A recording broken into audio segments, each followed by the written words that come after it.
जी अस्सलाम वालेकुम दोस्तों ते भाई होने जनाब सरगोदे तो आए ने जी। की नाम भाई तुहाडा? साजिद भाई ते इन्हां दे दोस्त ने जनाब माशाल्लाह इन्हां दे नाल आए सी। की नाम भाई तुहाडा? भाई विकास टवाणा ठीक है जी। पिछे भी लिखिया जी टिवाणा गुड्डू टिवाणा। ये भाई होनी आए ने अपना सरगोदा मैं दिखाना सरगोदा चाल चक्कियां तो वलैती गुलटेर दे शौकीन ने जनाब। ते अज साडे कोल जनाब इत्थे पहुंचे सीगे। ते ए जेहड़ा पिछले दिन इधर करी जेहड़ा वलैती पिछले दिनों च आपां लाया सीगा सेल वास्ते जनाब। तो यह भाई होनी लैके जा रहे हैं जी ठीक है। बाकी इन्होंने पुछते हैं जानवर इन्होंने पसंद आया कि नहीं आया जनाब। तो सलाह करके अपने अगे भी एक बारी दाल वा के आए हैं किसी को हाँ जी जनाब। जो चीज़ वीडियो च वेखी उही सी बाबा? बिल्कुल जनाब। कोई ठगी फराडी तो कोई नहीं सी हैगी। जो अगे गए तुहानू काला कुत्ता दिखाया किसी ने किंज दा ते अगों की निकलिया देता ही है। बस राजी हो खुश हो? बिल्कुल राजी हो नाराज तो नहीं साजिद भाई? खुश हो के जा रहे हो? चलो दुआवां याद रखियो जनाब। अल्लाह तुहाडा शौक सलामत।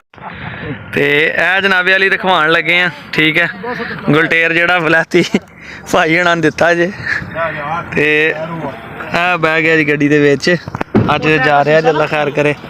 भाई हणी सरगोदत लैन वास्ते आए थे ठीक है। गुड्डू टिवाणा तो अल्लाह ने नसीम कदरां च करे जनाब। ओके जी मेहरबानी बाबा। ओके जी अल्लाह हाफिज़। खैर ना जाओ जी।